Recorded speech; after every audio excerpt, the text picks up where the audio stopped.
அன்பிற்கினிய மாதா தொலைக்காட்சி சுவைஞர்களே, தமிழினிய நெஞ்சங்களே, வணக்கம். திரிகடுக பயணத்தில் இணைந்திருக்கின்ற உங்கள் ஒவ்வொருவருக்கும் நன்றியின் வாழ்த்துகள். திரிகடுகத்தின் அடுத்த செய்யுளுக்குள் நாம் நுழைகிறோம். இறப்பதற்குரியவர் தொழில்கள். பகை முன்னர் வாழ்க்கை செயலும் தொகை நின்ற பெற்றத்துள் கோலின்றி சேரலும் முன் தன்னை காய்வானை கைவாங்கி கோடலும் இம்மூன்றும் சாவ உருவான் தொழில். இறப்பதற்கு உரியவருடைய செயல்கள், அதாவது இவற்றையெல்லாம் செய்தால் அழிவு உறுதி. அந்த வகையில்தான் முதலில் தன் பகைவர் முன்னால் தன்னுடைய செல்வ செழிப்பையெல்லாம் காட்டிக் கொண்டிருத்தல் என்று இருக்கிறதே, அது உறுதியாக சாவை தரும். 2, பசுமாட்டு கூட்டம் இருக்குது பாருங்க, அது எல்லாம் சேர்ந்து கூடி நிற்குது பெருந்திரளாக. அந்த நேரத்தில் அதற்குள் கையில் ஒரு கோல் கம்பின்றி நடந்து போகிறது இருக்குது பாருங்க, அது உறுதியாக சாவை தரும். இந்த 2ஐயும் போன்று மூன்றாவதாக தனக்கு நேர் முன்னாகவே நின்று அங்கு நம்மை அப்படியே புரிந்து தள்ளுறான், எதிர்த்து கண்டபடி பேசுகிறான். அப்படிப்பட்ட ஒருவரை தன் உறவாக அப்படியே ஏற்றுக்கொள்ளுதல் இருக்குது பாருங்க, அதுவும் அழிவை தரும்.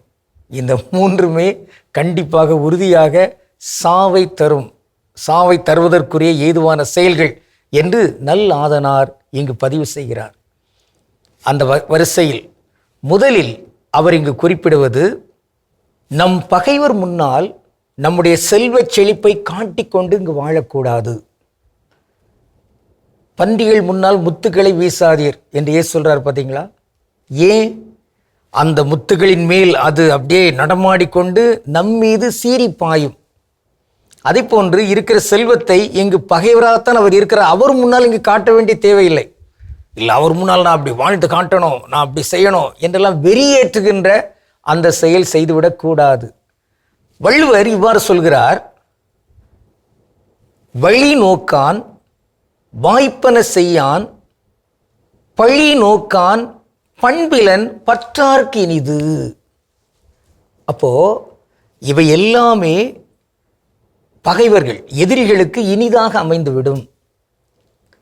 ஆக எவையெல்லாம் இங்கு நாம் ஆராய்ந்து அதன் அடிப்படையில் திட்டமிட்டு செயல்படாமல் இருந்தோம் என்றால், வாய்ப்பான நல்ல செயல்களை உரிய நேரத்தில் செய்யாமல் இருந்தோம் என்றால், அவன் நம்மீது பழி வாங்க வேண்டும் என்கிற எண்ணத்தோடு தான் இருக்கிறான், அதை அறியாமல் நாம் செயல்படுகிறோம் என்றால்,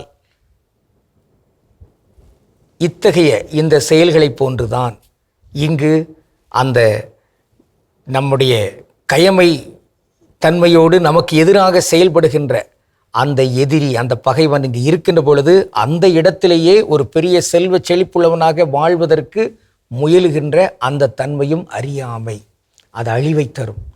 ஆக மற்றவர்களை சீண்டக்கூடாது என்று சொல்கிறார்களே, அந்த சீண்டுகின்ற ஒரு தன்மையாக இது அமையும். நாம் அதில் ஏதோ ஒரு பெரிய தற்பெருமை கொண்டு அவர்கள் முன்னால் இப்படி வாழ்ந்து காட்ட வேண்டும் என்பது அது நன்றன்று.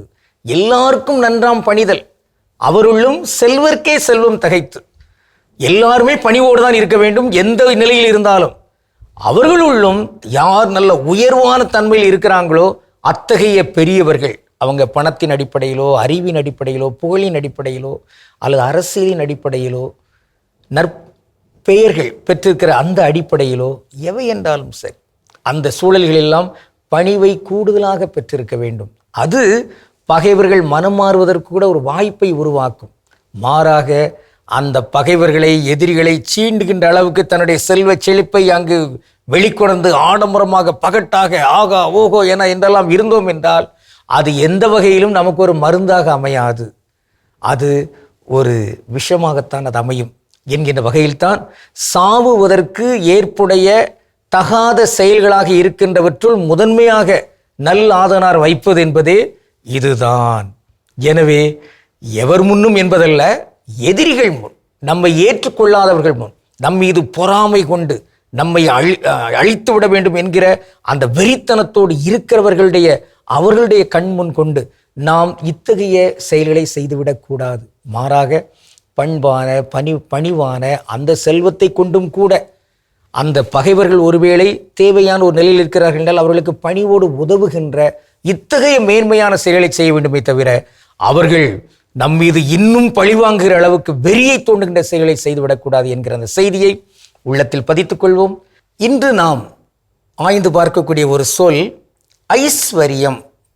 ஐஸ்வர்யம் என்ன? ஐஸ்வர்யா பலருக்கும் தெரிந்திருக்கும். பொருள் என்ன? வேறொன்றும் இல்லை, பெருஞ்செல்வம். ஐஸ்வர்யம் என்பது அது சமஸ்கிருத சொல்லுதான். இன்னும் நம்முடைய உடன்பிறப்பு சபைகளை சார்ந்த நண்பர்கள் ஐஸ்வர்யம் அப்படின்னு தான் பயன்படுத்திட்டு இருக்கிறாங்க. பெருஞ்செல்வம், செல்வம் இவ்வாறு பயன்படுத்தலாம். கடவுளுக்கு திருவிழமானால் மீண்டும் நாளை திரிகடுகத்தில் இணைந்து மகிழ்வோம்.